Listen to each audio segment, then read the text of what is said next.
Welcome back, friends. So let us continue from where we left off last time. Just to set the context right, I will just recite a couple of verses before verse 33, which is where we had left off. Gandivam stramsate hasta dvakchaiva paridakhyate na cha shaknomyavasthatum भ्रमतीव च मे मनः निमत्तानि च पश्यामि विपरीतानि केशव न च श्रेयोनुपश्यामि हत्वा स्वजनमाहवे न काङ्क्षे विजयं कृष्ण न च राज्यं सुखानि च किं नो राज्येन गोविन्द किं भोगैर्जीवितेन वा. So both the Pandava and Kaurava armies stand in front of each other, and Arjuna has asked Sri Krishna to drive his chariot so that he can, from his vantage point, view Bhishmacharya, Dronacharya, and others opposite him. And having seen this view, we know that Arjuna is gradually crumbling under the stress that is being piled up on his being. And we saw that the bow in his hand, Gandivam stramsate hasta tvakchaiva paridhakyate. It slips from his hand, and gradually, one by one, a blow after another is inflicted on his psyche. And this whole chapter is now beginning to build up to the point where he is eventually going to get overwhelmed by this and he just crashes down. So this is, it is like, if we imagine, yeah, we already know that in case of when somebody is admitted to a hospital or something, and they are going to be operated upon or something would be done to these people, the patient, they generally do not allow the near and dear ones at that time at least, because one is uncertain how a person will react when somebody close to him is being inflicted with some kind of hurt, even apparent hurt, necessary hurt. Even then, we don't know how he will react. And why is that so? What is the reason why a person is unpredictable? Why would he not be able to react in a sane way?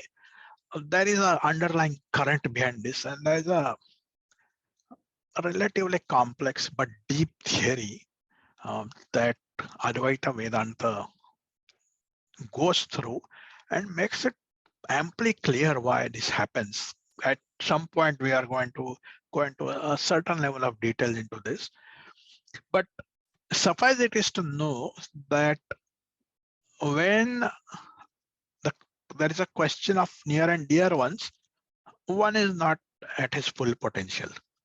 If there is a heart surgeon who is very good at his task, he opens hearts and he removes blockages, whatever, he's damn good. He knows exactly what to do, where to cut. People around him know what he does. They help him, and it's like it works like a well-oiled Swiss clock. Now, what happens is his son or father or some relative, close relative, happens to have some heart problem, and now this person is dragged, is pulled into the operation theater, and this cardiac surgeon, who is so well skilled with his weapons for the scalpel, whatnot, is now unable to perform because the person that he has to perform on is his functioning, mental functioning is not what it is supposed to be, or not at par, and that's kind of what Arjuna is going through. And we will see that he comes up with various kinds of apparent rational, rationalistic logic. It looks like he's saying all the right things, but well, let's look at the next verse. So we will. Yesham is this? This is verse 33. I think we touched upon this a little bit. Yesham arthe kangshitam no rajyam bhoga sukhani cha taimavasthita yuddhe pranans tyaktva dhanani cha. So he's like, the whatever it is that we are going to gain by being victorious in the battle, the people who are supposed to enjoy the fruits of this battle, the victory of this battle, if those people are themselves not going to be there, it just doesn't make sense to wage this battle at all in the first place. So he is taking a very narrow view. He's not looking at the big picture. So if one considers the rule of dharma, and dharma is a tricky word. It's a moving target. Something that is dharma at one point in time, and in a particular circumstance, it moves from one point to another point in a different circumstance. The same thing becomes adharma, or vice versa. Something that is adharma becomes dharma. If there is a person who is a saintly person, he may not have a well-built body and he may not be able to know how to yield weapons and all that, but he has the courage to speak the truth under any circumstance. So now he is being called in a court of law, and he is supposed to speak the truth about some bad person, saying, he did such and such an act, and therefore appropriate punishments needs to be rendered to that person. And then this person threatens this a person who is the pious saint person, and he says, if you speak the truth, I will kill you. And this saint says, I don't care, I will speak the truth. You can take my life. At the cost of his life, he will speak the truth. So this same person, situation changes. There is a woman and a child being chased by a thief who is going to kill these two. They happen to come to this saint's house and he hides them.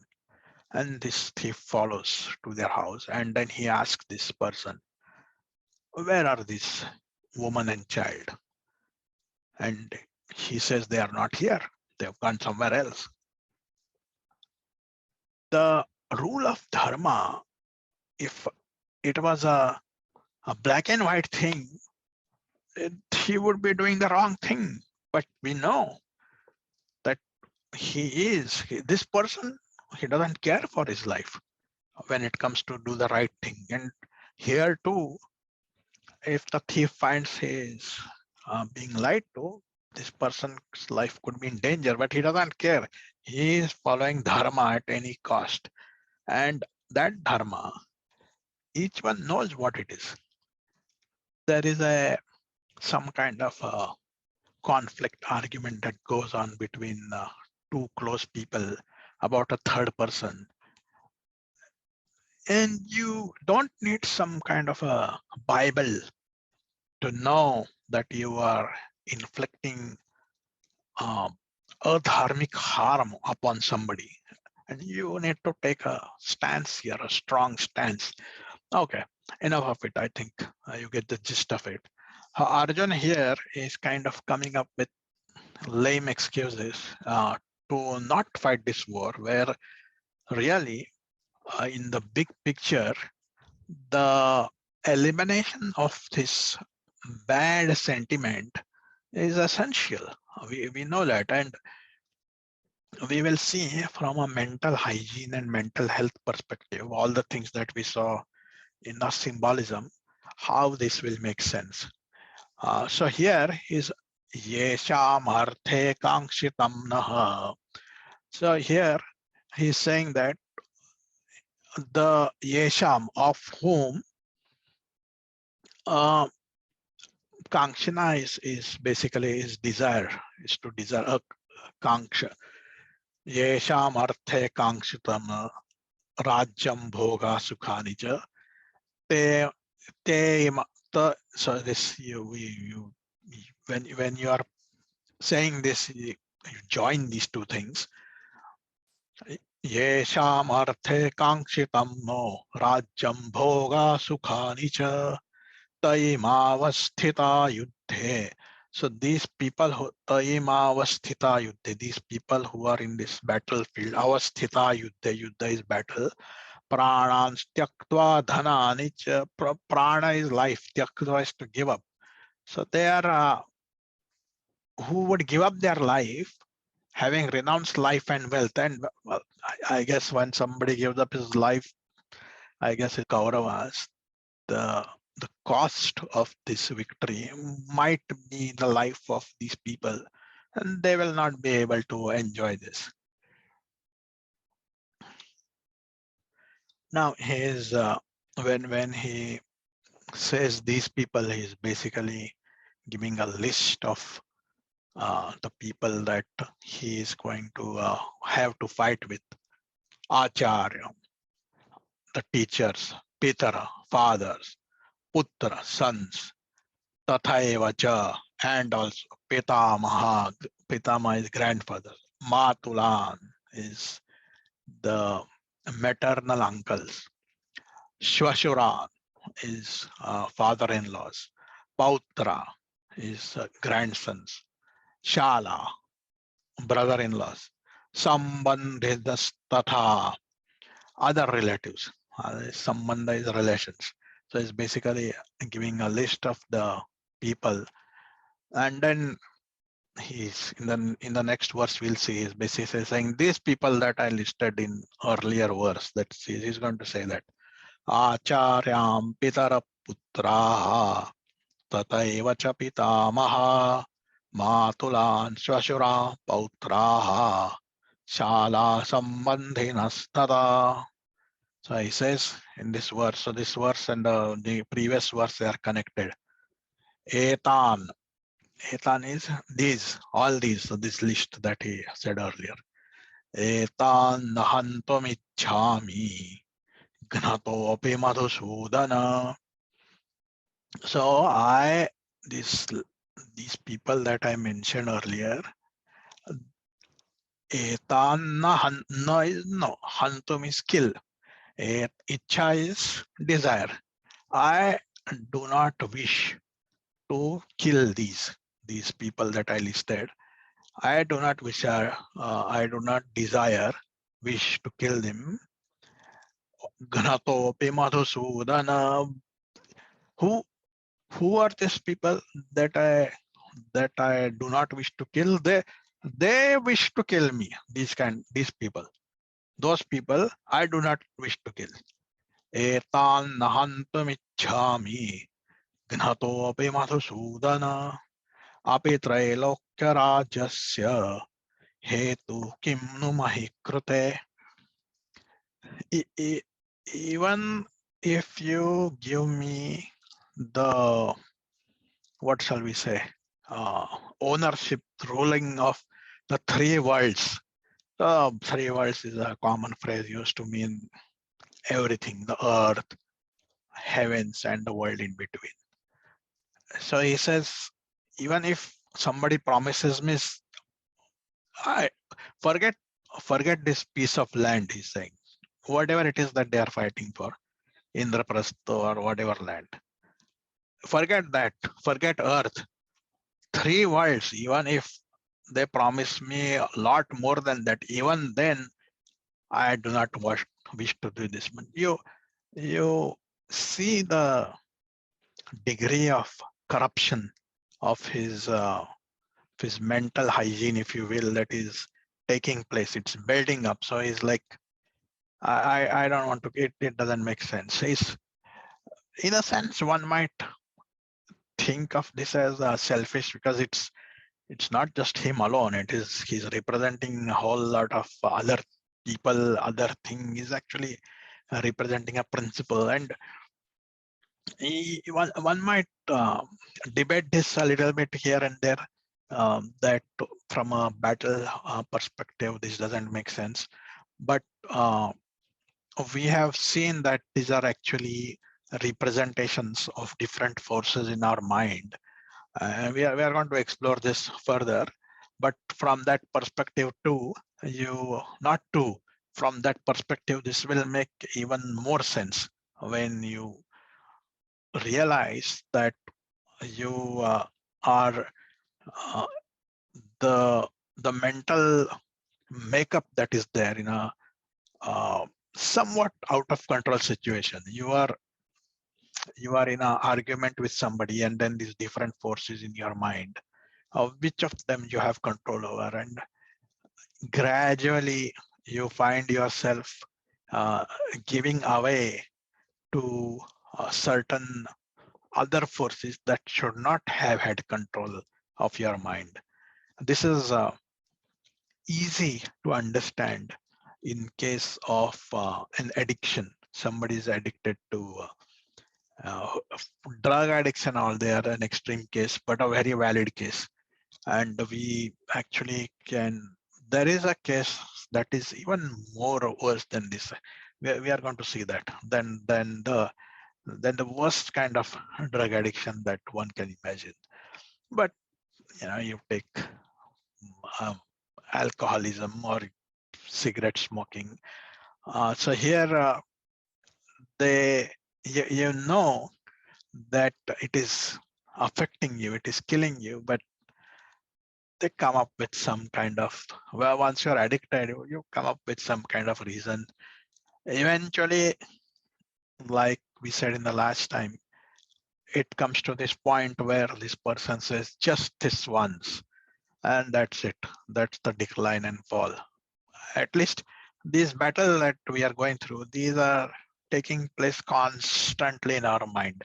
Every moment this battle is there. One battle worse than the other. And at every instance, you sometimes win, you sometimes lose, and it just keeps going on. Anyhow, etan nahantum ichhami. So I don't desire to kill these people who are willing to kill me. Well, if you read it like that, it just doesn't make sense. Okay, let's move to the next verse. Nihatya is निहत्य धार्तराष्ट्रान्नः का प्रीति स्यात् Janardan. By Dhartarashtra is the sons of Dhritarashtra. So by killing this the sons of Dhritarashtra, what pleasure can one derive? He did not even say Dhritarashtra. The logic he's trying to bring forth here, he could just say killing anybody. It doesn't derive any pleasure, and he would stand wrong, because sometimes you have to kill. If somebody is a psychopath who is out of control, he gets killed.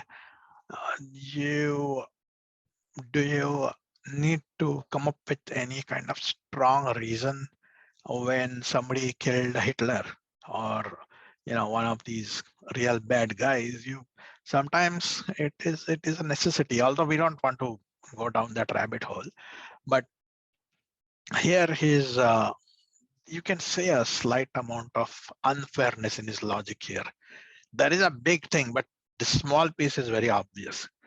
So he's like Nihatya Dhartarashtrannah ka priyati sya janardana. Papameva tasmat hatvaitana tatayinah. This is a really big word because it is made up of several other words. Now, the Bhagwad Gita has been around for quite some time, and we know how these words are broken up and the sandhis, how they are there.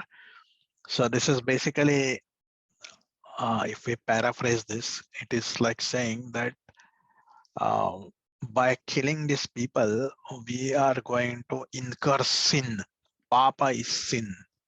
Papa meva ashraya. Ashraya is basically take refuge. It's like taking refuge in. It's it sounds weird to put it in English that way. Basically, it means that we will incur sin. Papam eva ashrayet ma asmat hatvaitana tatainah. So here, what is really interesting to note is he is acknowledging that these people that he is going to kill are not good people. Ata papameva shray dasmat hatvaitana tatainah. So this last part, tatainah, this means here it's been translated as felons here, but basically means somebody who is forcing some cruelty on the other people. That kind of meaning it has got. So basically, not good people. He knows that really bad people. It's someone almost of the caliber of I don't know if caliber is the right word to use, but Hitler or some of these other people who are responsible for genocide. Those kind of people. He's saying that he will incur sin, which doesn't make sense, but he's rationalizing essentially. Let's move to the next slide here. Tasmat, therefore. So he's saying that in the previous, all these verses are connected. So in the previous verse, he is saying we will incur sin and we will not get any pleasure. We will not get any joy if we kill these people. Therefore, tasmat, that's how it begins here. Tasmat naravayam hantum dhartarashtran swabandhava swajanam hikatham hatva sukhinasyama madhava. Swajanam, like swajanam is my people, our people. Hikatham hatva. How come by killing our own people, sukhinam syama madhava, will we become happy, or will, yeah, happy is, I guess sukhina is happy. How does one expect to derive happiness out of killing one's own people? He's not even talking about somebody else. Swajana, my own people, killing my own people. He's kind of, it's a rhetorical question to Krishna. You think that is going to make me happy, killing my own people? It's kind of that kind of a language he's using here. Actually, this path of logic he's following, it he might be thinking that he's making some real profound arguments. I don't know, in some corner of his mind, he's thinking that he is able to convince Shri Krishna that he is doing the right thing. But there's a point in this shlokas where a point comes, he reaches such a weird state of mind that he is willing to commit suicide rather than face these people, the atrocities that they have committed, to tackle that rather than face this situation. He is even willing to give up his life. We'll see that verse, it comes up here. Okay, let's move to the next verse. Yadyapyetena pashyanti lobhopahata chetasaha. So it's very interesting that he is pointing out the core issues that his enemies have, the Kauravas. He's pointing out their major problems they have. They are committing atrocities. They are not good people. They are not thinking straight. They're going to kill him. He's listing all these things. Here he says, Yadyapyeti, even if na pashyanti, they cannot see. Lobho pahata, lobha is greed. Lobho pahata chetasaha. So deluded by greed, these people cannot see. There's such kind of people that in the previous verse he said he is unwilling to kill. What this kind of goes on, the kind of people that they are, that they are covered, overwhelmed with greed, and therefore they cannot see in this greed that has overtaken them. Kulakshaya krutam dosham mitradrohe chapatakam. That they are hurting our families. Kula is his family. Kulakshaya, destroy. Kulakshaya krutam dosham. Mitra is friends. They are hurting family and friends with the greed that they don't want to give land to the Kauravas. They have become blind in their greed and they don't know the harm they are inflicted on everybody around. This they don't understand. It's you get a rabid dog in your farm, you put him down, right? That's what we do. And the way he's explaining is to a certain degree contradicting himself by not taking a stance of fighting against these people. Nevertheless, yadyapyetena pashyanti lobhopahata chetasaha.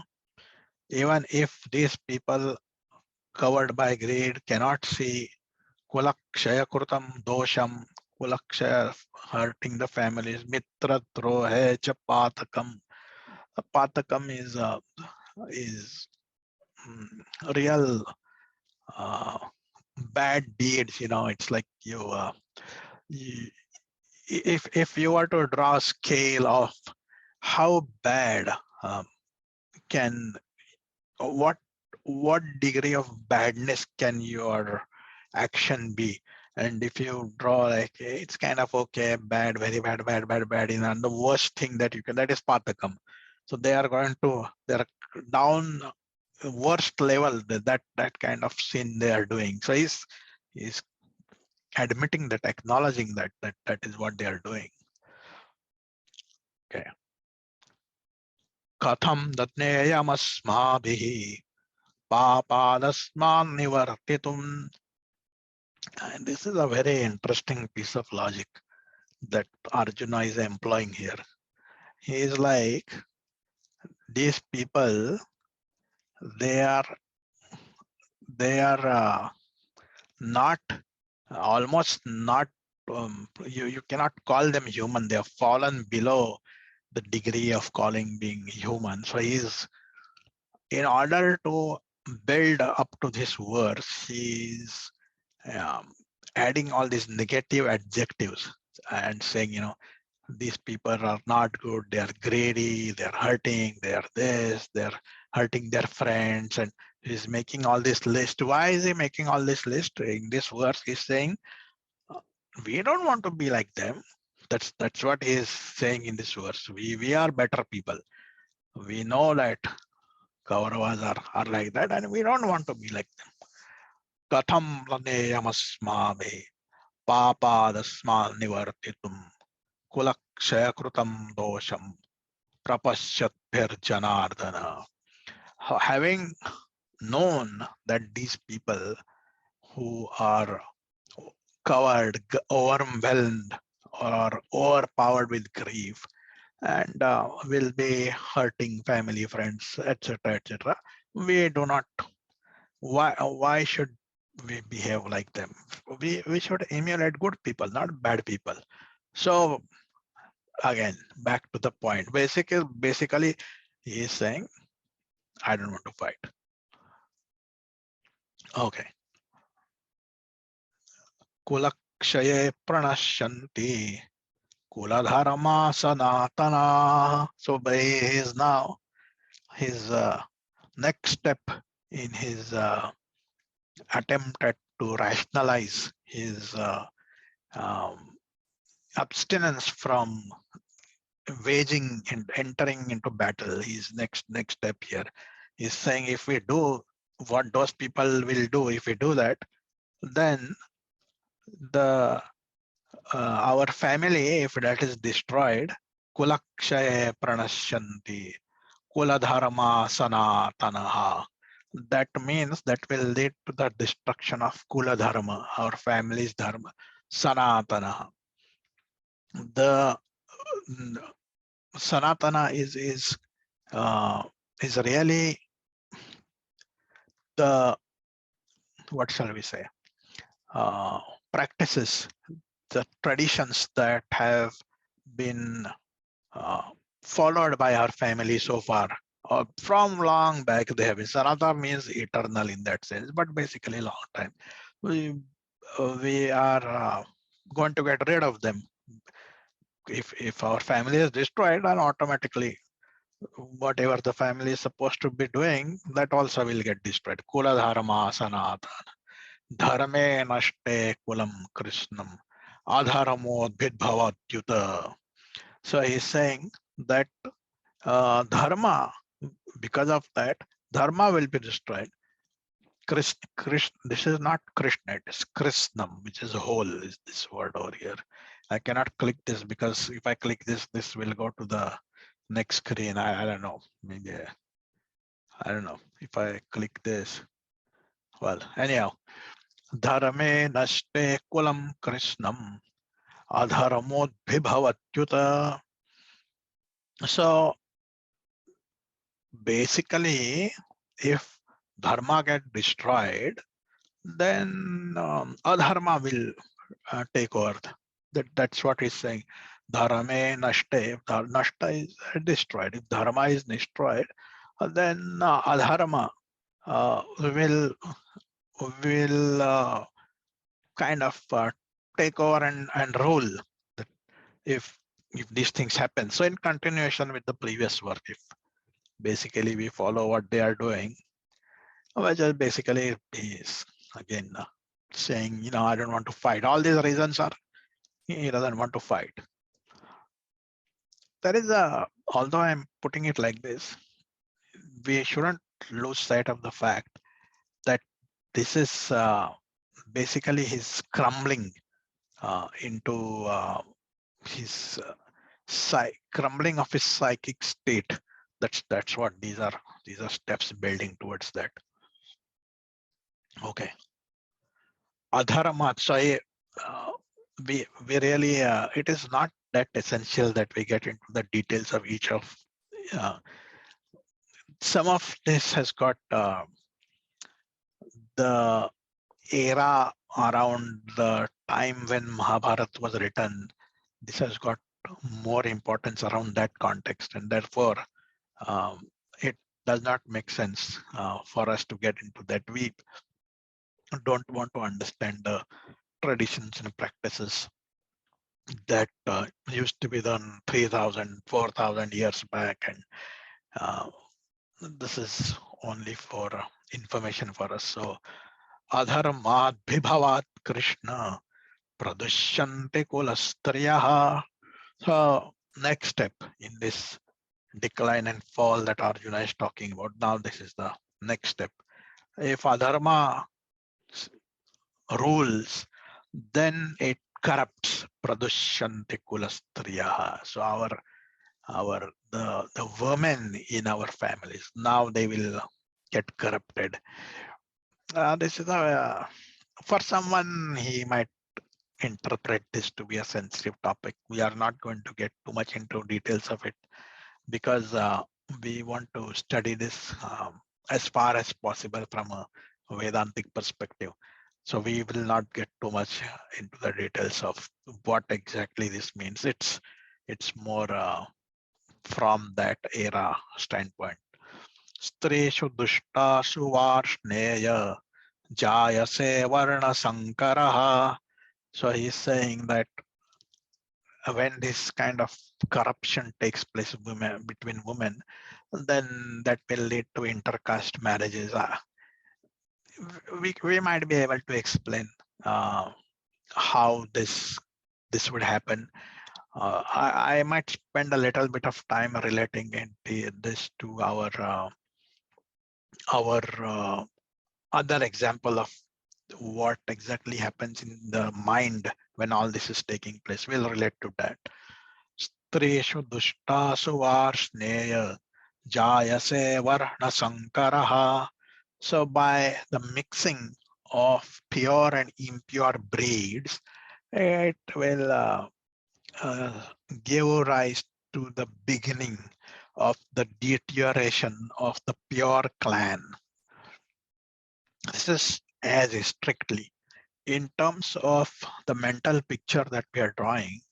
It means that, let us take the case of this addict, not a drug addict, but a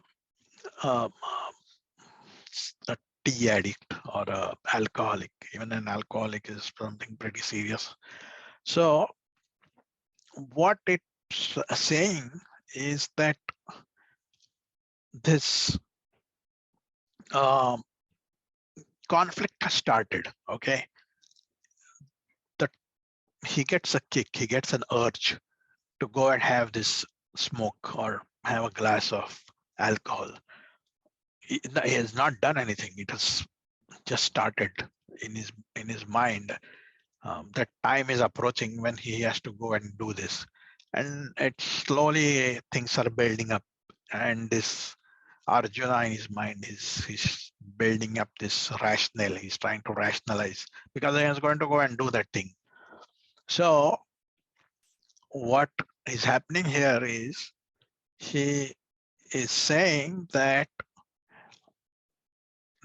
he's rationalizing, right? So he's saying that gradually the mind is going to position itself so that it will, against one's better judgment, allow him to go and execute this incorrect thing. That's what it boils down to. We'll see a lot more of that in the coming verses. In this, though, if I would take the word-to-word translation here, it is basically saying it is polluting the pure gene pool. And I don't know, in modern parlance, I guess you could put it like this. Okay. Sankaro narakayaiva kulagnanam kulasya cha. It's the same thing that I said before. It's going to corrupt, it's going to pollute. Especially, I think a good pattern to this is in the cattle breeding. They are very conscious of this. They want to make sure that the cattle breed, it remains pure. They don't want any mixing hybrid of, non-essential. I don't know what the correct biological term for that is, but basically here Arjuna is pointing to the fact that if this is where it all started, it's like if I fight, then I'm going to be emulating those people, and if which are not good people, and then all this series of decline and fall of things would happen. Sankaro narakayaiva kulagnanam kulasya cha patanti pitaro hesham lupta pindodaka kriyaha. There is a lot of historical significance to this verse over here. So basically, we don't want to get too much into this, but there is this idea, this notion that we are able to, or we should be doing things to make the lives of our ancestors better. And we do that by performing certain rites, and wherever they are in the heaven, they are well placed and all that. But by doing this wrong thing, wrong from Arjuna perspective, we will lose our purity of caste, and it is going to go and hurt even our forefathers who are placed in heaven. Even there, they are going to be in an uncomfortable position, because it's just stretching the logic to that point. Patanti pitaro hesham lupta pindo kriyaha.